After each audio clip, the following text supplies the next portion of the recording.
Hello everybody, welcome to My Hero Academia, chapter 323 review. This chapter is titled, That Single Step.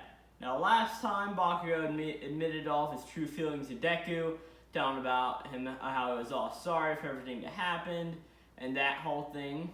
And then he got taken to UA where people weren't too receptive of him being there, right?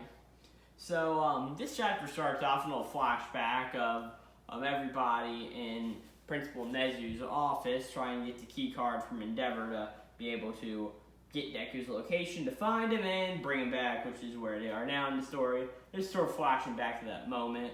And Ida's asking Nezu about the UA barrier, what it's looking like. And he says, "Sir, he spoke of UA barrier providing its work, but at the same time, we understand Midoriya's concerns too. If we're going to take him back to school, we'll need good evidence to make sure everyone stays safe if stuff goes wrong." And then Nezu pretty much says, "Hey, good question. I understand all of your concerns and all of that, and we are advanced as anything can be, even as advanced as Tartarus." And then Yaoyorozu brings that point, "Hey, Tartarus got screwed over by Shigaraki. That's not doing so well." And Nezu's like, "Hey, good point. But ever since UA got attacked last year, he's put considerable thought into the threat of Shigaraki and added some things to UA's defense system to make it a bit more sturdy." Right? And he says, to make a long story short, if an invasion were to begin at this very moment, no harm would come to the evacuees or students. A villain incursion would not succeed. He goes on to say, the UA barrier is more than mere walls. UA itself can travel. The grounds are partitioned like a board game, and each section is equipped with mechanisms that can transform it into an underground emergency shelter. Then there's individual shelters enter a linear maglev network and can send them among any routes that are discretion. And Kaminari pops up like, "Hey, it's like we're living in a giant robot anime." And Nezu says, however, it would all be not good, or all this hard work and this system would be for naught if stuff were to crumble. And he says they fortified the ground with 3,000 layers of bulwark plates. Should the system detect any unusual activity, a countermeasure will happen, and the pillars will unlock, and these plates will move down to the ground and delay an attack and move shelters that are near.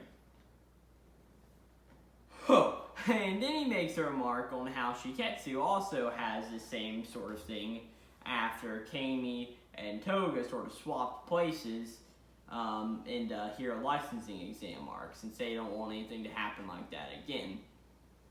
And he says Shiketsu is one of the few schools who have this system and can also flee to their school, and UA can flee to theirs to Shiketsu. And Shiro then just makes a reaction like, "Holy crap, is that possible?" And then Tokoyami says, this upgrade seems designed to deal with decay transmitting through objects, but how could you have known at Time School Festival how his quirk would evolve? And Nezu says, indeed, there's no existing evidence for such a thing. I relied on my own intuition, which is crazy.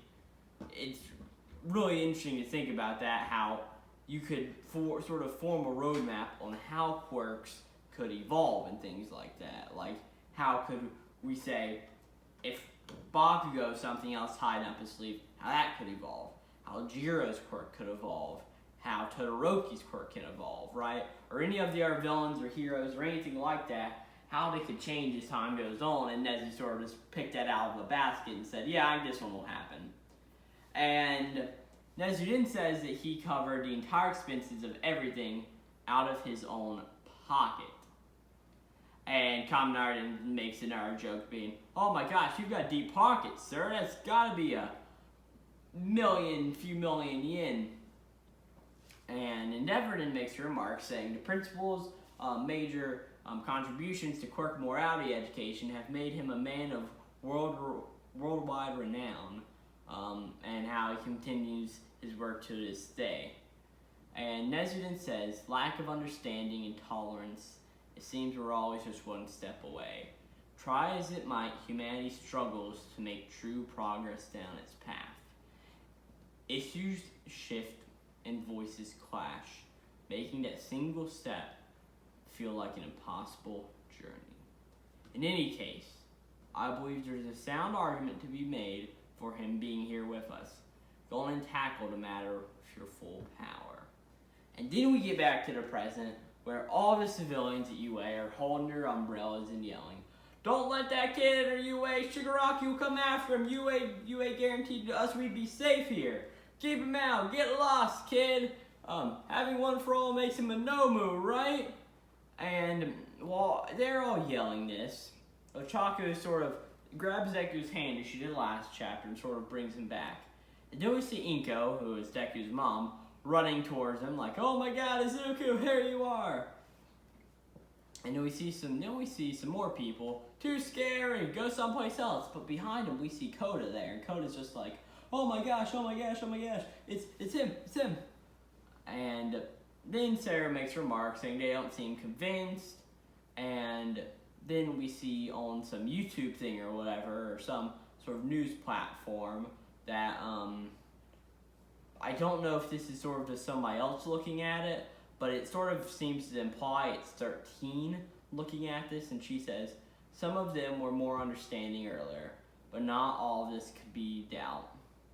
And President Mike's like, "Keep calm, folks.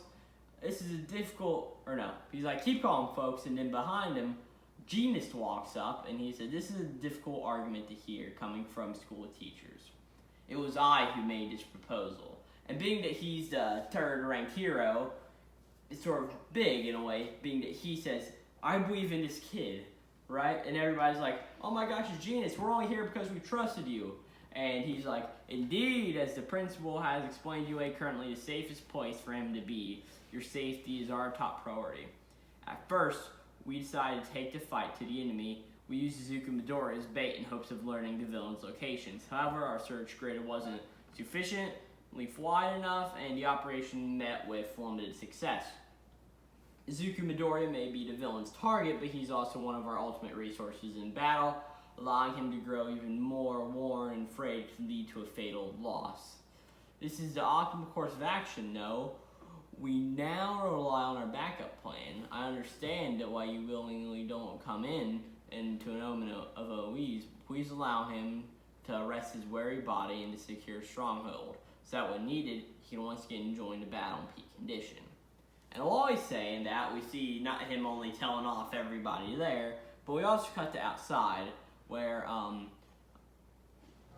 Shoto, Todoroki, I just want to call him Todoroki, but I sort of can't because there's the other Todoroki here, Enji Todoroki, which is Endeavor. So Endeavor, Hawks, and Shoto are there outside, and they're all sort of just looking out while Shoto's like, "Oh my gosh, why?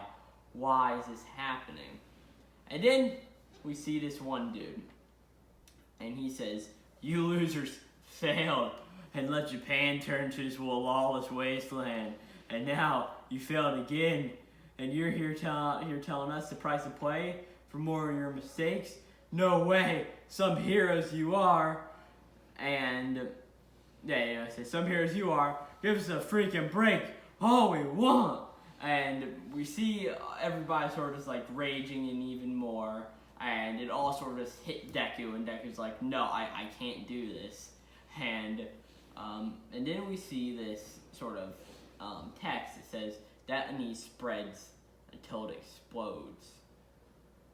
And then, next thing we see is Ochako jumping up over the crowd, taking President Mike's microphone and going up onto the top of the UA buildings themselves. And we even see Ochako's parents there, right? And she gets up there and she says, "Deck." She's like, "Izuku Midoriya has a special power in him." And then some more people go and say, "Yeah, good for him. He wants a break, so that doesn't mean he's got to rest here." And she says, "You don't get it. He left school in the first place because he didn't want to cause anyone any more trouble. We were the ones who brought him back here." And Deku's like, "Uraraka."